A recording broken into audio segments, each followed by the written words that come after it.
Hola, vamos a continuar con el desarrollo del tema 8, citoplasma y herencia. Vamos a estar trabajando en este momento ya con los usos y aplicaciones. En el video anterior estuvimos hablando un poco de los plásmidos que generan androesterilidad. Ahora vamos a ampliar el tema de androesterilidad.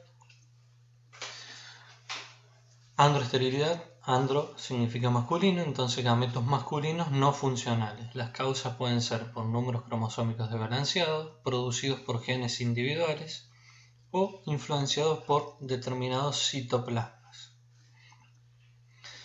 Entonces vamos a ver que esa androesterilidad puede provocar aborto de flores, modificación de estambres o de pistilos, impedimento de la apertura de las antenas o impedimento de la formación de polen, saco embrionario o endosperma.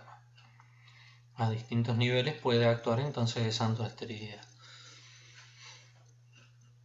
La androesterilidad es nociva en las poblaciones naturales, por supuesto, por lo tanto esto explica su baja frecuencia en la naturaleza. Sin embargo, puede ser utilizada en el mejoramiento genético y fue utilizada y sigue siendo utilizada actualmente.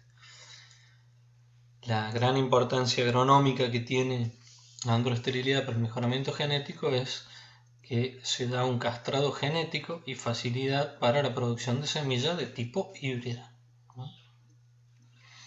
El origen pueden ser de dos tipos por genes nucleares, por factores citoplasmáticos o una interacción entre los dos.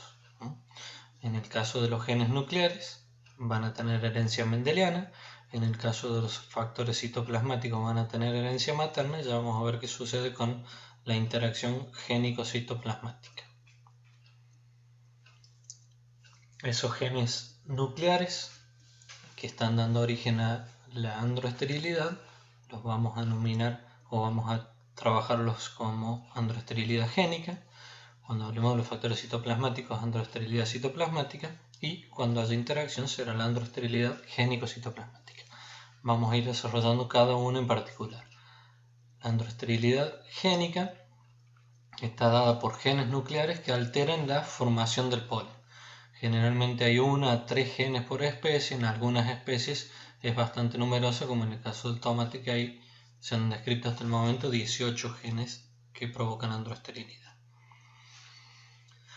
Siempre es debido a alelos recesivos, o sea que la expresión de la androesterilidad se da en homocigosis de ese alelo recesivo, y la expresión no está influida por el citoplasma. La androesterilidad es total o pueden observarse inclusive grados intermedios de androesterilidad. Si está dada por genes, entonces vamos a tener genotipos que van a ser fértiles cuando tengamos el gen MS, M grande, con cualquier otro alelo acompañante, al menos un M grande va a dar androfertilidad, y el genotipo androestéril se va a formar solamente cuando se dé la unión de dos alelos recesivos MS. Entonces los cultivares híbridos se obtienen cruzando el macho estéril M chica por macho fértil M grande, que va a dar macho fértil heterocigota M grande M chica. Se utiliza en cultivos graníferos y hortícolas principalmente. ¿Cómo se mantiene la línea androestéril? Cruzando M chico por M grande M chico, o sea el homocigoto recesivo por el heterocigota, que va a dar origen a un medio de heterocigota, un medio de homocigoto recesivo. ¿Sí? Aquí tenemos un medio macho fértil, un medio androestéril. También esto puede ser utilizado para hacer híbridos simples. Entonces vamos a tener la mitad de las plantas que van a ser capaces de producir polen y fecundar a las demás. Las plantas heterocigotas, si queremos mantener la línea androestéril, deben ser eliminadas y cosechar sobre las plantas M chica. Entonces sí, este ciclo se mantiene siempre y cuando podamos reconocer las plantas heterocigotas mediante algún marcador fenotípico que esté ligado a esa androesterilidad para eliminarlas. Normalmente es una coloración diferente de las hojas, o algún estriado diferente, o una coloración diferente en las anteras. Bueno, ¿dónde se da el origen entonces? Dijimos genes nucleares, ya desarrollamos la androesterilidad génica. Ahora vamos a pasar a la androesterilidad citoplásmica. En este caso, si se debe a factores ubicados en el citoplasma, vamos a tener herencia materna y se va a dar por plasmagenes. Generalmente esos plasmagenes son asociados a mitocondrias, o sea que estaríamos hablando de condriogenes, o en el caso que vimos anteriormente, asociados a plásmidos ubicados en mitocondrias, que pueden incorporarse a mitocondrias. En este caso vamos a tener dos tipos de citoplasma E, que da la machoesterilidad, y citoplasma F, que da la androfertilidad. Entonces vamos a tener también una manifestación variable desde anteras anormales hasta aborto total del polen, conocido en más de 140 especies de plantas superiores, y sirve principalmente para la obtención de cultivares híbridos donde el uso esté restringido a productos de parte vegetativa de la planta o a flores sin llegar a formar fruto. Entonces, ¿qué tenemos? Cuando se hace cruzamientos entre plantas que tienen citoplasma estéril por citoplasma fértil, vamos a obtener descendientes androestériles, porque reciben el citoplasma vía materna. Recuerden que tenemos herencia materna. Esto permite obtener cultivares híbridos y mantener a su vez la línea androestéril. En arroz tenemos un ejemplo, aquí tenemos una planta androestéril a la izquierda, una planta androfértil a la derecha, y se observa el polen. En este caso de la planta androestéril el polen no coloreado está vacío, en cambio en la planta androfértil el polen es normal, turgente y coloreado. ¿Cómo se hace para obtener líneas elite, o sea, líneas de buen comportamiento agronómico, transformarlas a machos estériles para que sean utilizadas como madres en cruzamientos para obtener semilla híbrida? Se usa la línea macho estéril que se tenga por la línea macho fértil que se considera línea elite. En la F1 vamos a tener citoplasma estéril aportado por la línea materna y en el núcleo la mitad de cada uno de los progenitores.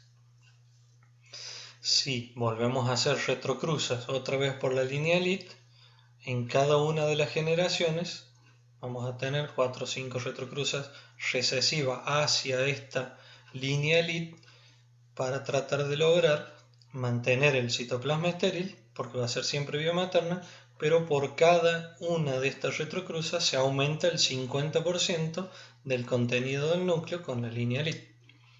Aquí tenemos un esquemita, un ejemplo en maíz, en la cruz entre dos líneas, línea 21 y línea 203. La línea 21 es androestéril, la línea 203 es androfértil. En la primera generación tenemos en el núcleo el 50% de cada una de las líneas que tomaron parte. En la primera retrocruza vamos a tener el 25% de la línea 21, que era el androestéril, y 75% de la 203, que era la línea elite. Así, con sucesivas retrocruzas se va aumentando el 50% en cada generación el contenido de la línea elite hasta llegar a obtener un gran porcentaje de los genes nucleares con los alelos contenidos en la línea elite de la línea 203, la elite, con la androesterilidad citoplasmática incorporada de la línea 21 que se hereda vía materna.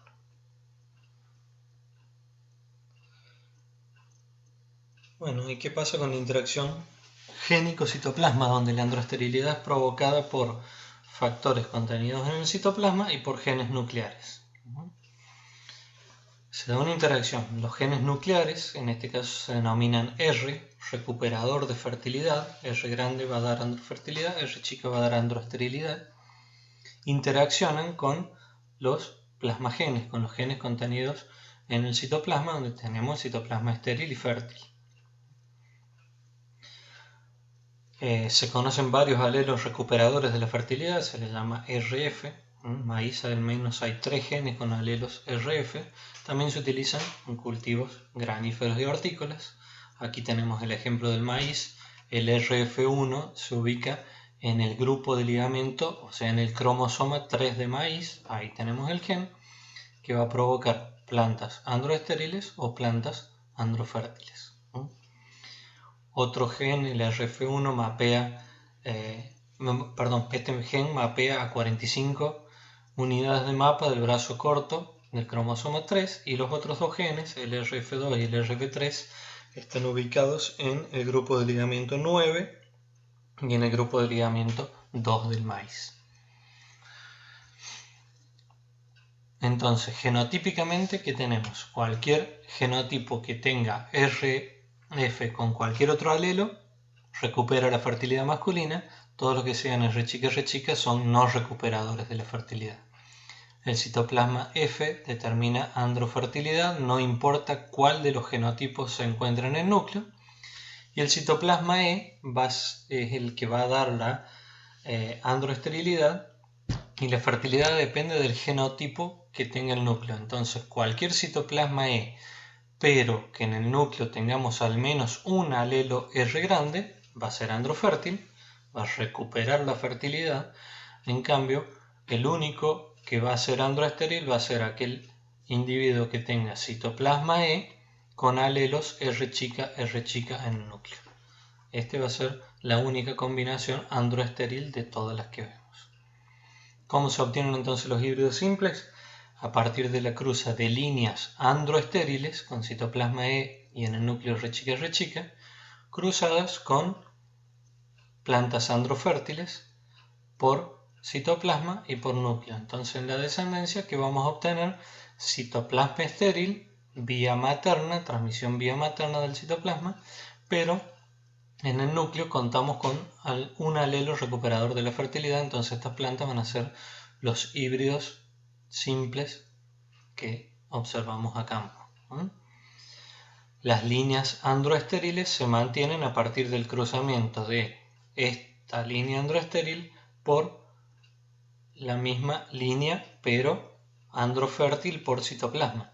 O sea, el contenido genético, el contenido nuclear es exactamente el mismo, la diferencia está en el citoplasma. Entonces, las líneas androestériles se mantienen por cruzamiento entre línea androestéril con citoplasma estéril y línea androfértil con citoplasma fértil. El contenido nuclear es el mismo. ¿Cómo se incorpora la androesterilidad? Cruzando esas líneas androestériles por líneas elite de las que se disponga, siempre y cuando esas líneas elite no tengan alelos recuperadores de fertilidad. Entonces, en este caso vamos a tener sucesivas retrocruces de esta línea elite con esta línea androestéril, donde vamos a ir incorporando, al igual que vimos en la citoplasmática, el 50% de la línea elite en cada una de las retrocruces, y se va a mantener por vía materna el citoplasma estéril. ¿Cómo se usa la androesterilidad para obtener híbridos dobles? Bueno, en maíz se conocen dos tipos de citoplasmas estériles, el T, que es el más común, y el S es poco común, que tiene origen en Perú. El citoplasma T tiene dos factores recuperadores de fertilidad, el RF1 y el RF2, que se necesitan los dos por lo menos en heterocigote para recuperar la totalidad de la fertilidad, son de herencia independiente. El citoplasma S, que requiere un solo alelo dominante para recuperar la fertilidad. En heterocigosis la recuperación es parcial, pero sin embargo se recupera la fertilidad. Aquí tenemos la formación entonces de un maíz híbrido doble. Se parte de una línea la línea A, que va a funcionar como hembra porque tiene citoplasma estéril y no tiene recuperadores de fertilidad en el núcleo, es R chica. Se la cruza con una línea endocriada B, que tiene citoplasma fértil, es el N, y tampoco tiene recuperadores de fertilidad en el núcleo. Entonces, ¿qué vamos a obtener? Un híbrido simple, pero que va a funcionar como planta hembra. ¿Por qué? Porque recibió el citoplasma estéril de la madre y no recibió ningún recuperador de fertilidad, o sea, tiene dos alelos R chica en el núcleo. Por otro lado, se hace la cruz entre una línea C que también es igual a la línea A en cuanto a su contenido de citoplasma androestéril y no tener recuperador de fertilidad en el núcleo, y la línea D, que sí tiene citoplasma fértil y dos alelos recuperadores de fertilidad en el núcleo. Cuando se crucen la línea C y la D, se obtiene un híbrido simple que recibe el citoplasma de su madre y un alelo R grande de su padre y un alelo R chica de su madre. Esta planta va a funcionar como androfértil, o sea, va a funcionar como progenitor masculino. Luego se hace la cruza entre estos dos híbridos simples. A por B va a funcionar como progenitor femenino, C por D va a funcionar como progenitor masculino. Entonces en la descendencia, ¿qué vamos a tener? Todos los descendientes con el citoplasma materno androestéril, la mitad de la descendencia va a contener un recuperador de fertilidad, un alelo R grande aportado por el progenitor masculino. La mitad de las plantas son capaces de producir polen y alcanza para polinizar a todo el lote. La formación de un híbrido simple, sería el caso que vimos recién entre la cruz entre C y D, una planta androestéril con citoplasma y núcleos androestériles, una línea de androfértil por citoplasma y por núcleo, va a dar un híbrido simple con citoplasma androestéril, pero con un alelo recuperador de la fertilidad que va a dar polen normalmente. Es el híbrido F1 que estamos acostumbrados a sembrar a campo. Para formar híbrido de tres líneas, se haría el cruzamiento inicial entre la línea la línea B androestéril y la línea A androfértil, pero fértil solo por citoplasma. Entonces vamos a obtener un híbrido simple A por B androestéril, que va a funcionar como progenitor femenino, cruzado con la línea D, que es androfértil por citoplasma y por núcleo. Entonces vamos a obtener un híbrido de tres líneas, androfértil con citoplasma androestéril, pero con un recuperador en el núcleo. ¿Cuáles son los mecanismos entonces de la androesterilidad? Generalmente la microsporogénesis es normal hasta la formación de las cuartetas, inclusive a veces hasta la primera mitosis del polen, la primera cariocinesis. Pero se debe recordar que los sacos polínicos tienen 4 capas de células: la epidermis, el endotelio, la capa media y el tapete. Ese tapete que recubre internamente a las células madres de las micrósporas es el que va a estar actuando, en el caso por lo menos del maíz, para provocar la androesterilidad. La viabilidad del polen entonces va a depender del comportamiento de estas células. Las células del tapete en las plantas que sean androfértiles se desintegran a medida que va avanzando la meiosis. Al desintegrarse van a provocar, como vimos acá, la liberación del polen. ¿Qué pasa si esas células del tapete no se desintegran? Provocan varias mitosis, hacen hipertrofia e invaden el saco embrionario. Matan las micrósporas, por lo tanto, estas granos de polen no pueden liberarse y son aplastados por las células del tapete.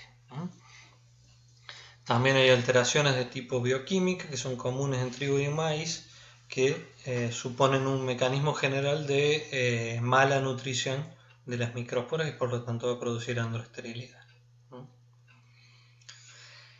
En el maíz, esas células del tapete tienen moléculas de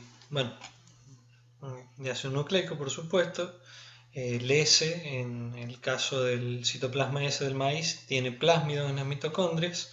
Si esos plásmidos se mantienen autónomos en el ADN mitocondrial, se da fenotipo androestéril. Si se incorporan al ADN mitocondrial, se da fenotipo androfértil.